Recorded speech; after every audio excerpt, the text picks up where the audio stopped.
Our next speaker is very dear to me personally because I spent many of the formative years before I became a professor at University of Zagreb in the group of Professora Maria Graça Carvalho at Instituto Superior Técnico, and I learned many things there. Among other things is how to organize conferences. Maria Graça Carvalho is currently member of European Parliament in this 2019-24 mandate. In the European Parliament, she is a full member of Committee on Industry, Research and Energy, ITRE, which is a very important committee for our activities. She is a deputy coordinator of EPP, which is the largest political group.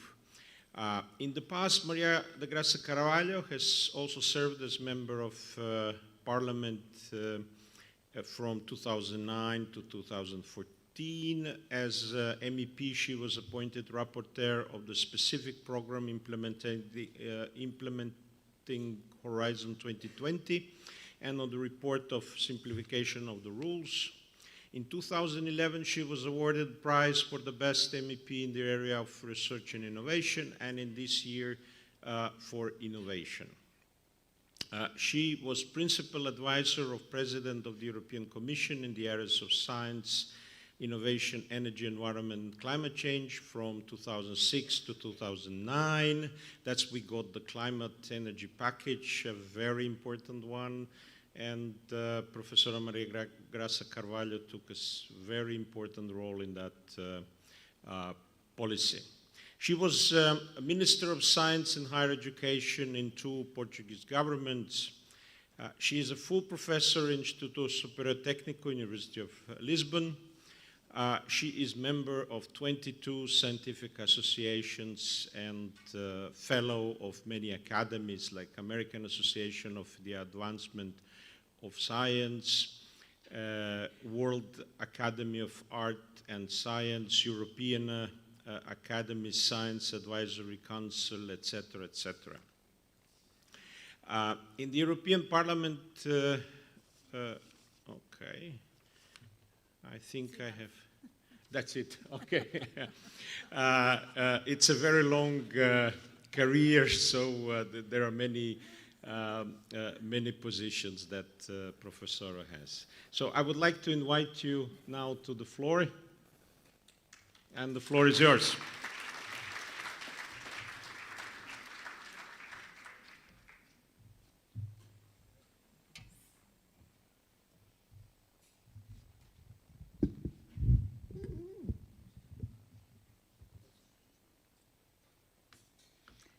So good morning again, and thank you very much for the committee of SDEWES and Professor Nevenwich to have chosen me for this invited lecture. When thinking about the topic that I should speak, I decided that probably would be useful for you that are working on energy, that I tell you about the most recent developments on the European energy policy that is undergoing a lot of changes, and I'm deeply working 200% on these important files that we are speeding up because of the recent developments. So at the same time that I will describe you the change that we are doing at the European energy policy, I will point it out the need for more research, pilot scale and full scale demonstration, and the importance of research and innovation to achieve our goals. I know that there are several participants that are not from Europe, but I think that is also interest for them because this is a trend that it will be followed, I'm sure, all over the world, the same kind of policies that we are putting together in Europe.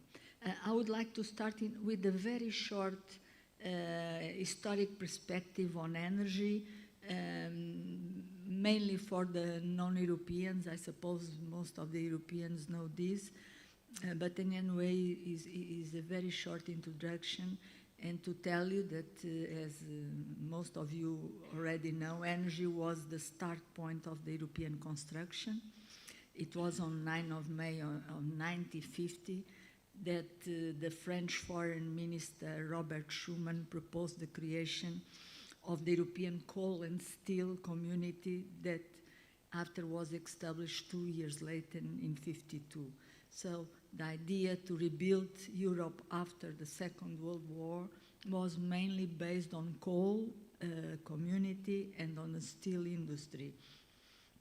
And the second important development was some years later in Rome in 1957, where the original 6 countries that were in the coal and steel community, they signed 2 treaties, treaties of Rome, and where in one of them the European Economic Community was established, and the second one was again energy, was the European Atomic Energy Community, the Euratom. It's a very important treaty related with nuclear energy that gives competence to the Europe in terms of research and safety and the precautionary principle, keeping the decision of nuclear to each of member states.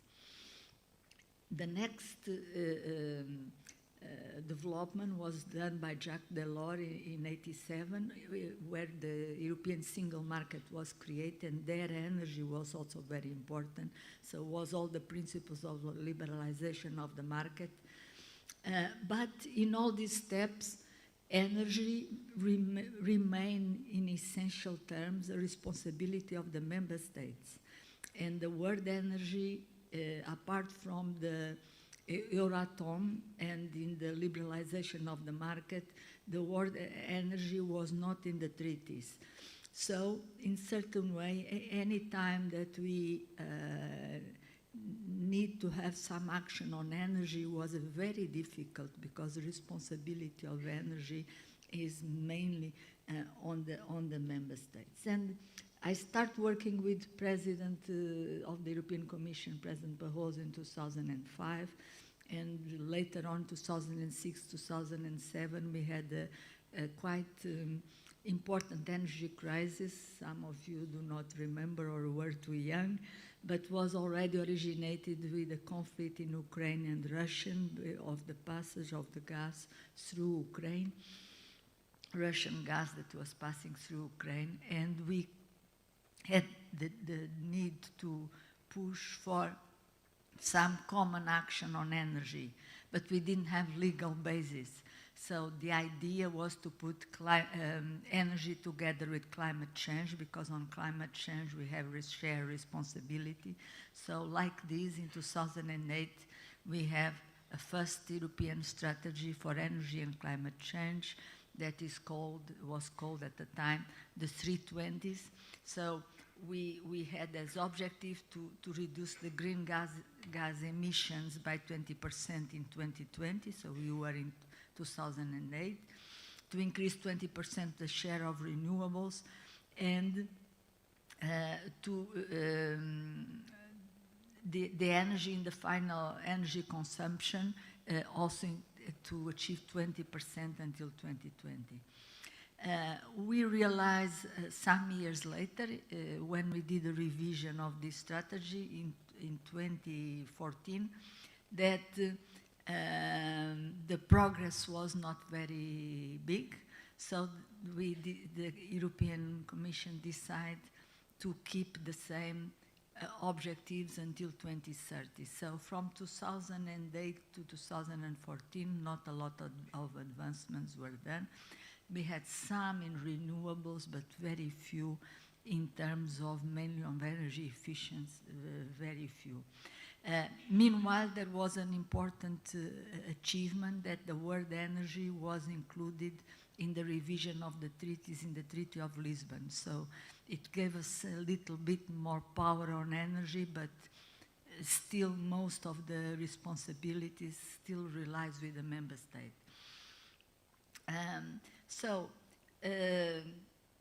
Until 2018, in 2018 there was the realization that we need to do something, and there was an important revision of the directives, both the Renewable Energy Directive and the Energy Efficiency Directive, and we went to more ambitious targets. So we set a binding target, and it's called the RED II, is a second revision of Renewable Energy Directive, and we went to a binding target of 32% for the renewable sources in the EU gross final consumption. And then the energy efficiency, we set also a more ambitious goal of improving energy efficiency at least 32.5% by 2030, but was not a binding target. The renewables was a binding target, but not the energy efficiency. But the progress, as I told you, continued to be a bit on the renewables, but not much in the rest. So when this college started and the new parliament started in 2019, the new president, Mrs. von der Leyen, has chosen energy and climate change as her main agenda, what she called the growth agenda, and she called it the Green Deal. And she put a very ambitious, and this was before the war and before the pandemic, so 2019, she has chosen together or assisted by a digital transformation, this green transformation as her main agenda, and she called it the Green Deal. So according to the Green Deal, Europe must become climate neutral by 2050. And this strategy was important, but the most important is what came afterward. 1 year after, still before the pandemic and the war, a very important step happened, and I consider that the most important one so far in the energy policy. That is the climate law, because for the first time we didn't have only objectives, only targets, only strategies. We have a law, and the law is to be, everyone has to obey the law, we hope. And in this climate law sets a legal binding target of net zero greenhouse gas emissions by 2050 for Europe, and incorporates a EU target for 2030, that for me is the most difficult one, more difficult than the 2050, of 55% as also a legal binding target. So in few years, because there is few years until 2030, we need to achieve 55% reduction, and this is legally binding. There is also a commitment that Europe will become negative emission after 2050. And the progress didn't stop here. After that, the Commission worked very hard to make sure that in all the sectors there would be revision of the existing directives or new directives that will fulfill these binding targets. So, again 1 year later, in 2021, already during the pandemic but before the war, the European Commission proposed a package that is called the Fit for 55, that consists on an umbrella communication and 17 regulations, so directives, regulations, that covers most of the economic sectors. And one important also, compared with previous strategies that we had in Europe, is that before we were concentrate our reductions mostly in electricity production and large industry with large combustion chambers. Now, this package is much broader. It covers buildings, it covers transport, it covers also at a certain degree agriculture, forest. So in all the means of transport from aviation to maritime transport. Is a very comprehensive, and these dossiers were the procedure always in Europe is that there is the initiative belongs to the European Commission, the dossiers go to Parliament and Council, we prepare our position, we approve our position, each Parliament and Council, and after that negotiation. And what the situation now is that we have finalized our position in most of them, and we are in final negotiations with the Council. So in the beginning of next year, the files will be approved. So I will go quickly through the most important ones. And I will start with what I consider the most important one is the third revision of the Renewable Energy Directive. And so the European Commission, and this was proposed before the war, as I've told you, had set a target for 2030 to 40%. From the 32% that was to 40%. As the war has started, and when we did our report in the European Parliament, the war was already in place. We have proposed and we have voted. We have a rapporteur from our political group, Markus Pieper from EPP. He proposed to increase to 45%, and this was agreed in the European Parliament and is agreed by the Council already and Commission. So in the negotiations we are working around this objective of the 45%.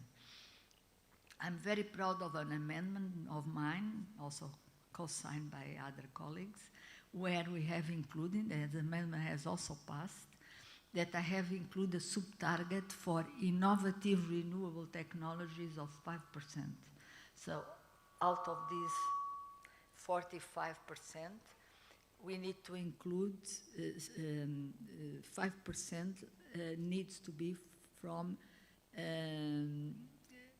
new technologies, wave, tidal, so innovative technologies, and for that here there is a large scope of research, because this target of the 5% is for 2030. So in order that they are working and producing renewable electricity in 2030, we really need to accelerate the research and the demonstration in these innovative renewable technologies.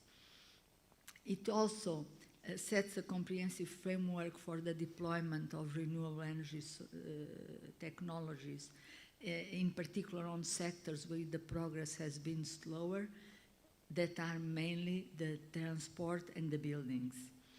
And another important topic is that we have amended the biofuel that was already mentioned this morning, the biofuel sustainability criteria.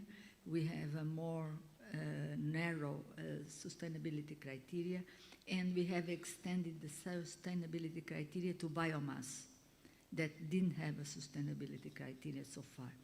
There was a lot of discussions on hydropower.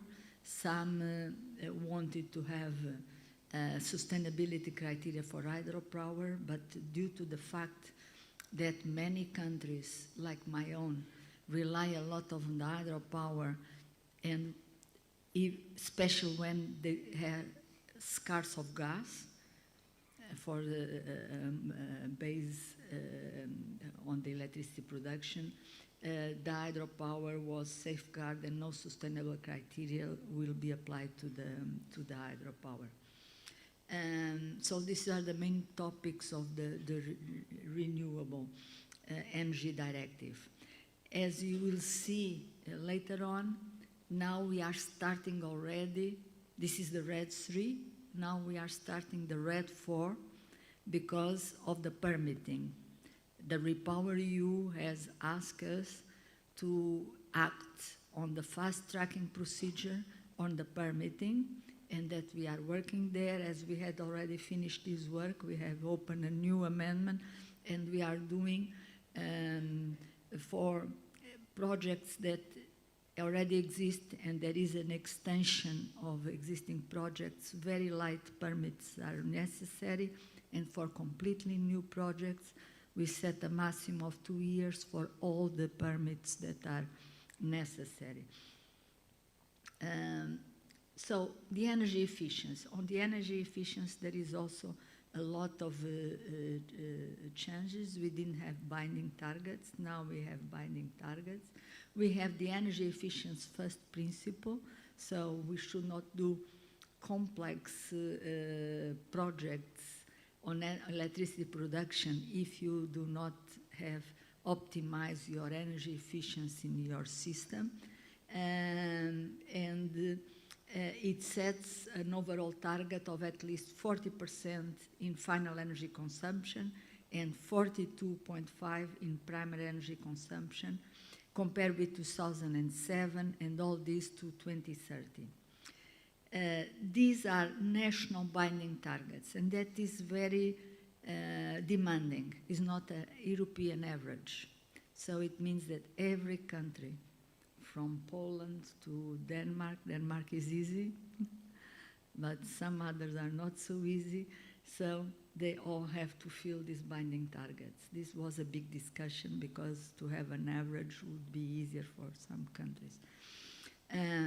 We kept the near zero emissions building principle for new constructions, and something that has been a lot of discussion that will be, it looks a small number, but it means a lot of investments, a target of 3% of renovation of public buildings every year. So it means investment from public authorities. On the emissions trading scheme, the main novelty is that we have a new emissions trade scheme for transport and for buildings. Before it was only for large combustion chambers and electricity production. This emissions trade scheme feeds into two funds, the modernization fund, that is a fund for the coal transition, the regions that still have coal and need to do the transition, and the innovation fund that is to support innovative technologies that need to have demonstrations like CCU and other innovative technologies. Also, it includes measures for energy-intensive industry to deploy innovative clean technologies on these energy-intensive, and they are given free allowances. These sectors like the cement, glass, they are given some free allowance in the ETS, in the emissions trade scheme, but now these free allowances are only given if they show that they are doing efforts to decarbonize. Anyway, this free allowance will phase out as the carbon border adjustment mechanism, that is a new mechanism, is going to be entered in place. In this mechanism, we have for the first time a regulation that applies the taxes to products that are imported from countries that outside the EU that do not follow the same kind of standards in terms of climate change as we do. And this regulation was designed to be WTO compatible, there was a lot of discussion on this carbon border adjustment mechanism, as Europe is the largest exporter in the world, and there was a lot of questions if WTO will not accept it well and could have some negative repercussion in our exportations. Again, we have a very important regulation for light vehicles and vans. So this was also a big discussion, and as a conclusion, I don't know if you have been aware, but it's going to change the life of a lot of Europeans.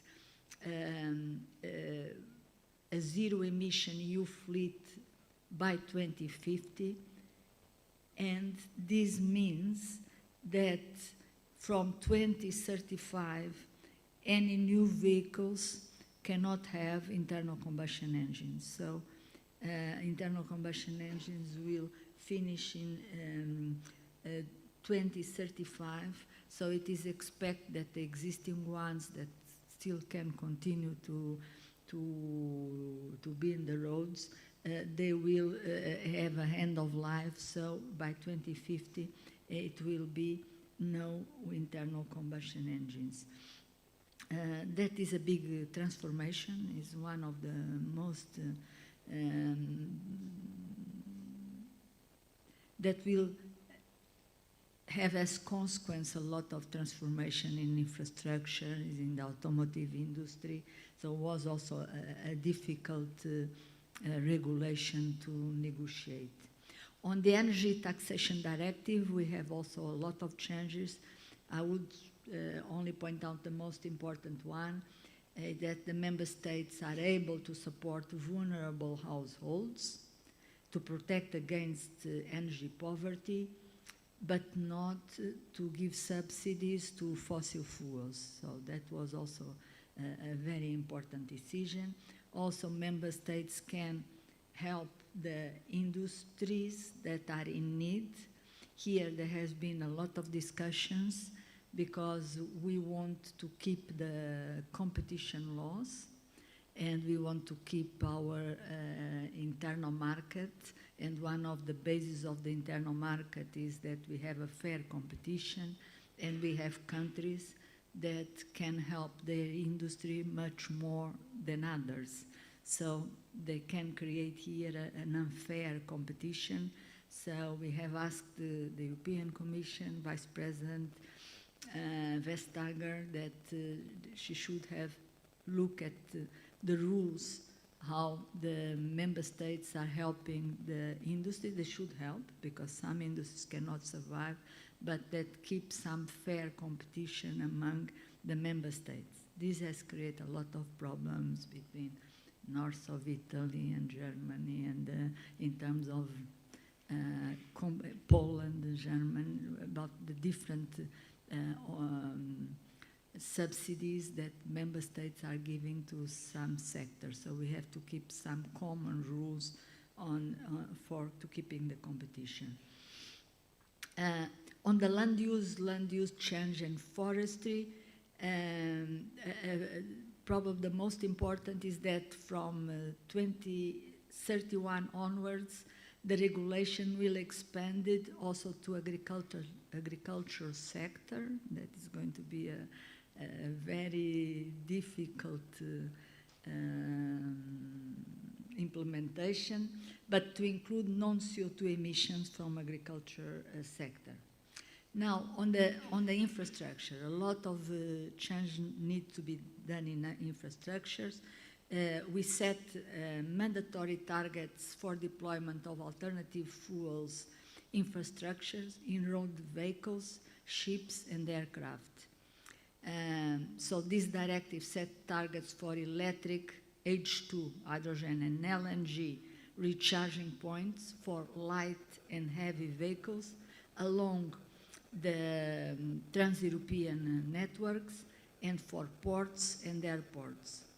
the recharging for cars and vans every 60 kilometers in 2035, hydrogen every 150 kilometers, and the recharging points in any nodes in the urban environment.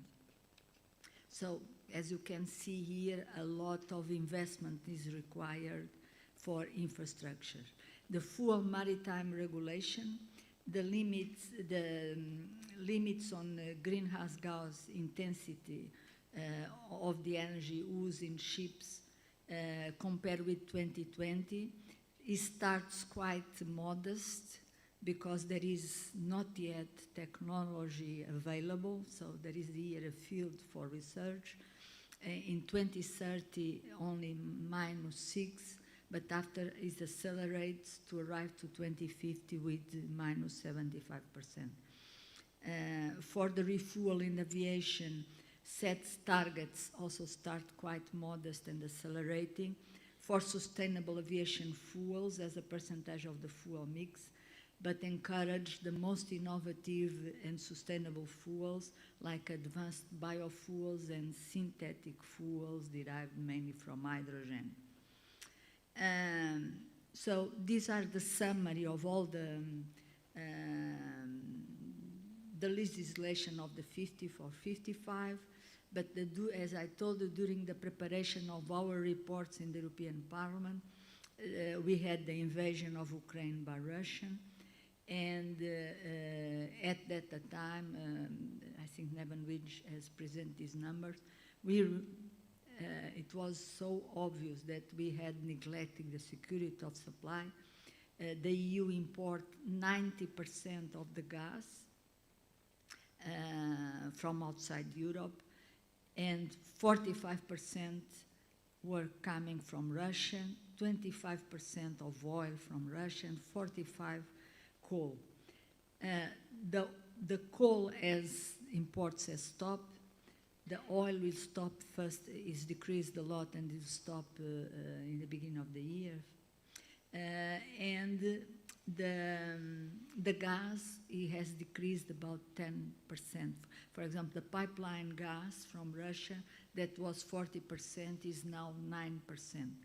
So we are importing gas from non-Russian, we are importing a lot from Norway and other suppliers, and LNG from Nigeria. And now we have problems in Nigeria with the floods, also the US and many other countries. So the first measure, the urgent measure that the European Commission took, was to ensure that we have gas storage fill up to at least 80% of the capacity by 1st of November, this 1st of November, and we have accomplished that value. So we have gas, enough gas, if we don't have a very severe winter, for this winter. After we will see, but for this winter we will have enough gas. But this was not enough. The war has continued and the prices were going up at the time. So the Commission came out with a package of REPowerEU, and the REPowerEU is mainly a package that has the objective to diversify the gas supply using LNG, pipeline imports from non-Russian suppliers, using more biomethane, renewable hydrogen production, and also boosting even more than what is in Fit for 55, the energy efficiency, speeding up the electrification and the renewables. And for that we are doing RED 4 with the fast track of the permitting, and addressing the infrastructure's bottlenecks. So with REPowerEU, hydrogen gained a lot of importance, a reinforced role, and mainly for decarbonize the heavy industry and some of the transport sectors, like the long the transport in big in ships and long distance transport. So the REPowerEU introduced some targets in the other directives that we were working.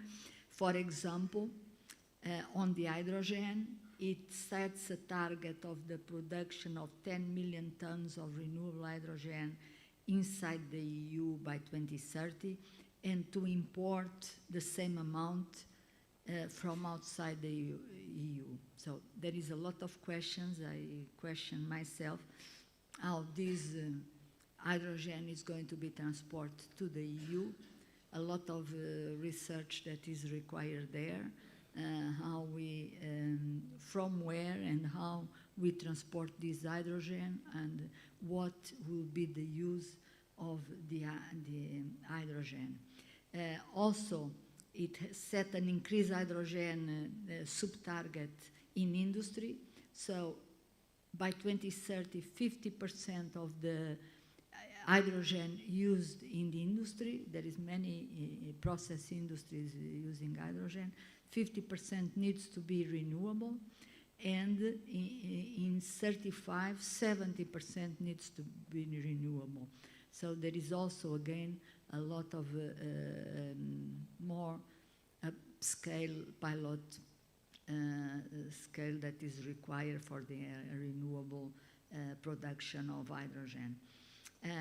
Additional funds were also added to the public-private partnership Clean Hydrogen to double the number of hydrogen valleys. The additional fund was 200 million euros. I was rapporteur of this partnership, so I was happy that they have reinforced this, the funds for this partnership.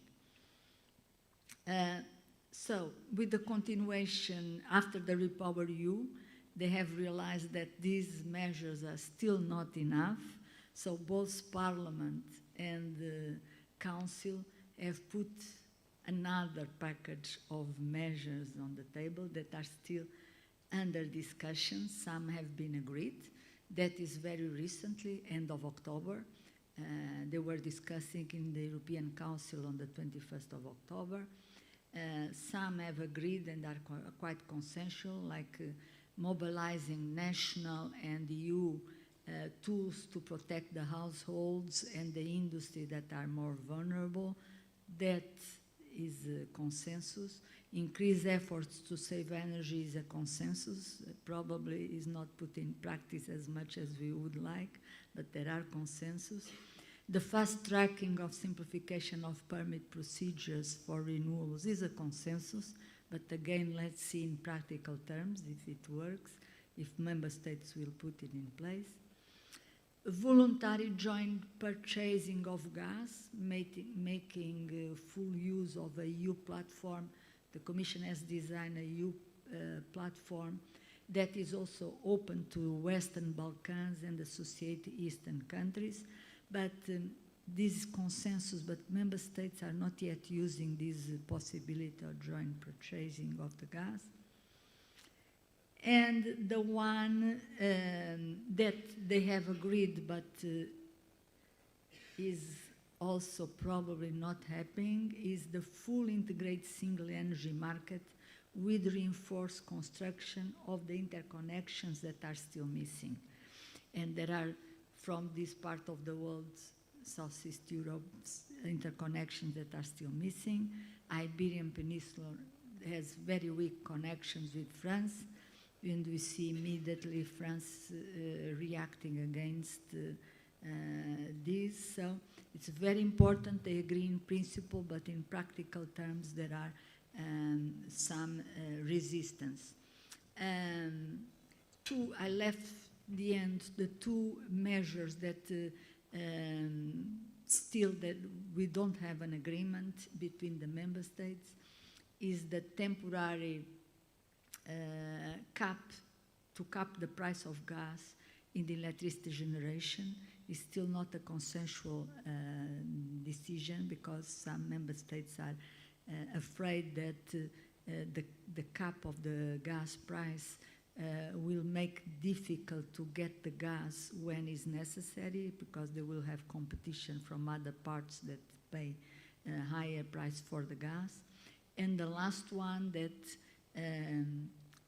it will lead to a lot of discussions, and is a good subject for researchers and the researchers that is present.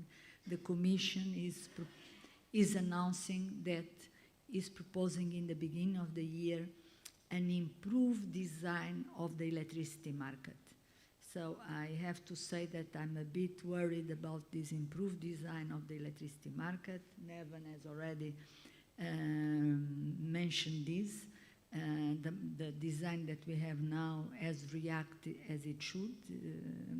And I don't know how, it's very difficult and very dangerous to change the market in times of crisis. So we still do not have information in which direction the Commission is going to improve this electricity market design, but I suspect it's going to be a subject of a lot of discussion, a lot of work, a lot of research in the next few months. So all this, you can see that Europe is facing a huge challenge, at the same time that we are very dependent on energy, we are very dependent on critical raw materials that allow us to do the transition.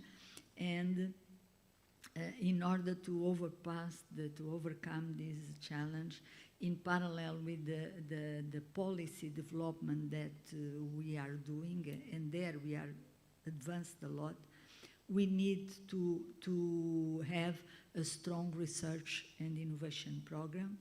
We have Horizon Europe with about 100 million euros for until 27, but it's not enough. So we really need, for all this challenge, is not enough. We need to make use of other programs like the Innovation Fund that I have mentioned here, but the Recovery and Resilience Plan that is managed, is EU, but is managed in each member state, the regional funds. So we have to press the member states to use some of these funds to energy. And inside the Horizon 2020, I want to draw your attention, because sometimes you do not apply so much to this part, to the public-private partnerships. I was rapporteur all of them, and you have many in this area, from clean hydrogen, as I mentioned, the clean aviation, the circular bio-based Europe, clean steel, process industry, zero-emission road transport, a partnership on batteries, and the zero-emission waterborne transport. So in certain way covering the areas that we need to deliver to fulfill the objectives of this legislation. So in conclusion, we are in a point where we need the right policies. We have to have a strategy for investment and money to invest, and a strong research and innovation capacity. These three elements are crucial to overcome our fragility in terms of energy dependence and critical materials dependence, and only like that we can overpass all these difficulties that we are in at the moment. So thank you very much.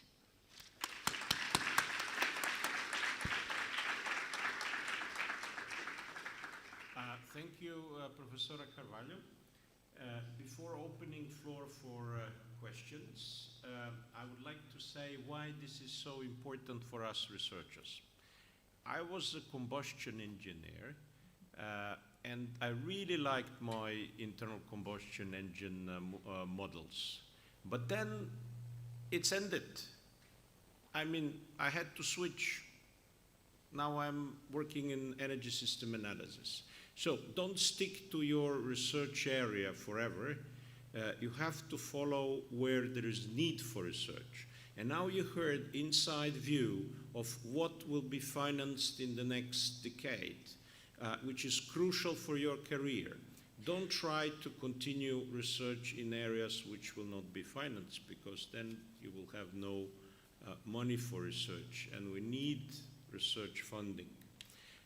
I'm opening now floor for discussion. Questions?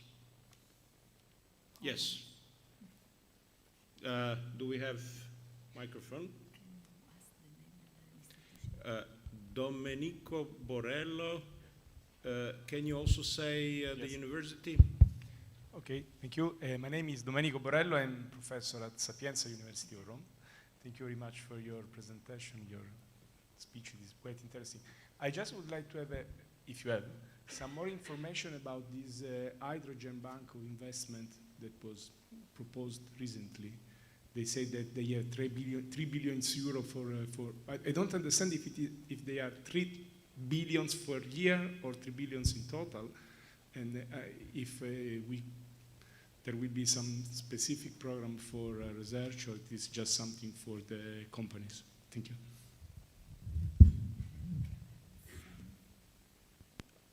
If maybe more questions, and then we will have answers. Goran Krajic, University of Zagreb. For now, I know all questionnaires. Yes, I would like just to know what happened to Energy Union. It was a quite good initiative before in form of clean energy for Europe, and then clean energy for all Europeans. But now I think it was not pushed so much, because this is something that we need maybe the most now. One more question? Please, your name I and... guess you don't know me. No. So I'm Raphaël Amouet from École Polytechnique Fédérale Lausanne. I'm wondering about the emission trading system too that is coming out for buildings on terms of commercial and non-commercial buildings. So how is it being effectively implemented? So how is the European Union approaching it? Maybe 3 questions. Maybe one more? Okay, we have a question there.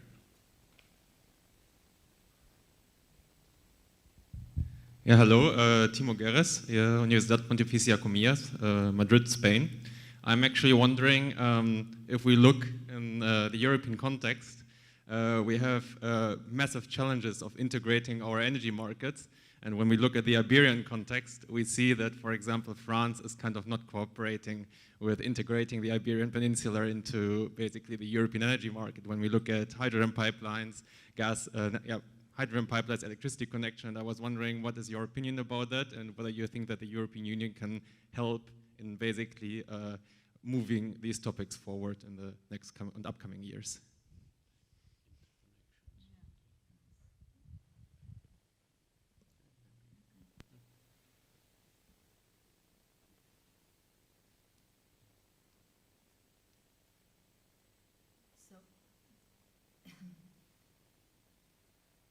The hydrogen bank, I think that the value is total and is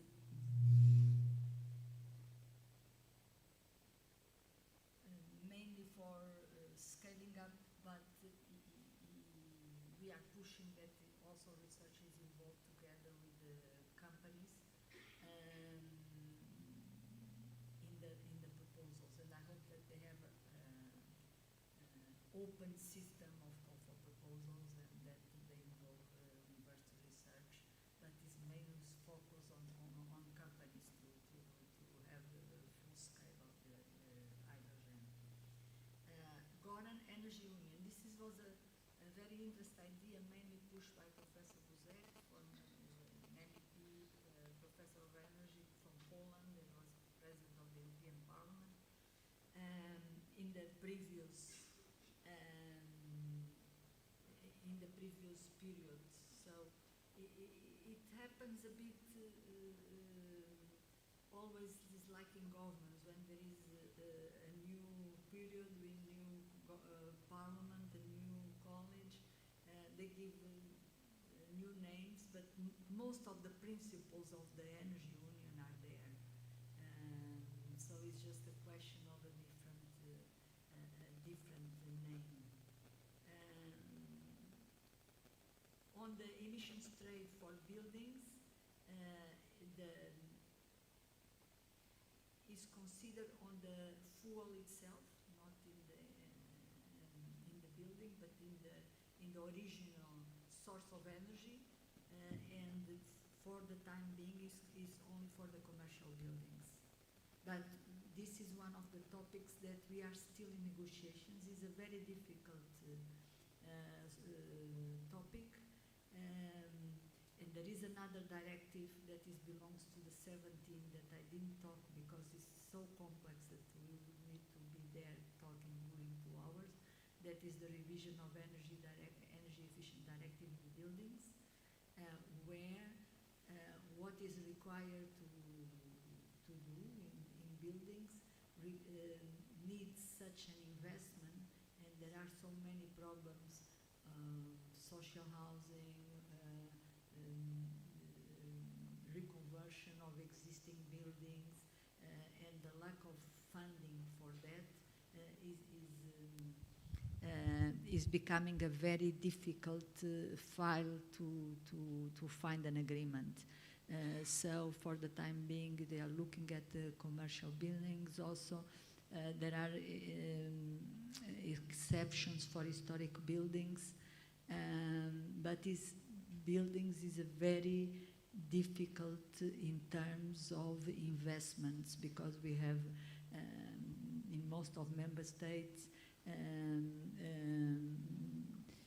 a population that are getting old, that do not have a lot of possibilities of investments, and the investments that is required to do the reconversion and the energy efficiency buildings is high. So we need at the same time to have support schemes to help them to do that.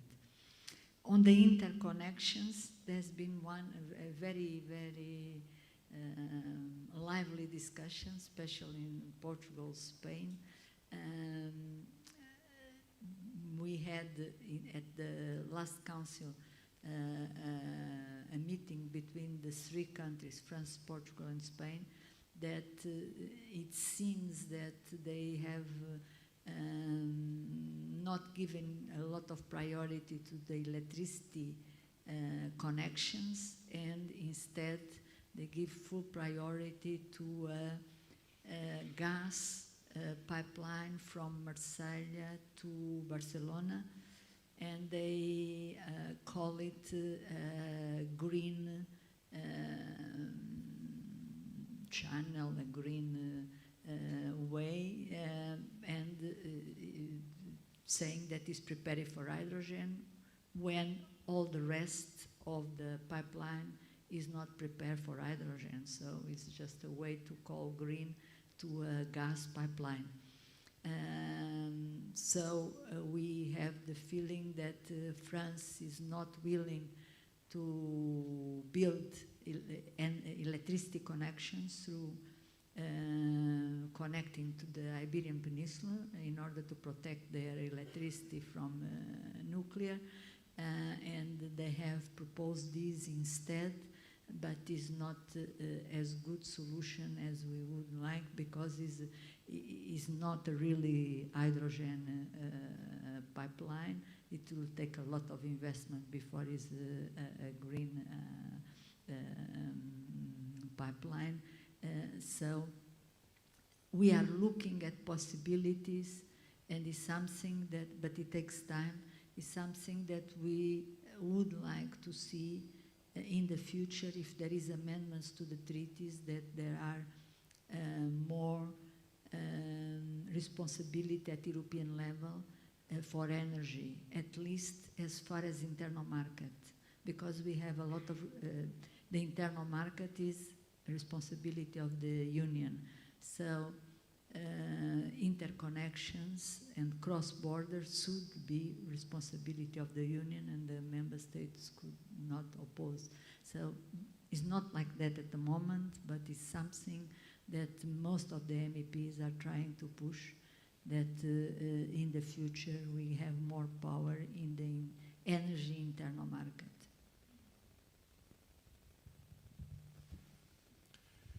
Thank you. I think our time is up. for questions. And I would like to thank you very much again for this excellent insight into new policies and how these policies will turn into our research funding. I hope you have enjoyed it, and I would like to close this session now and invite you for the next session, which is the lunch.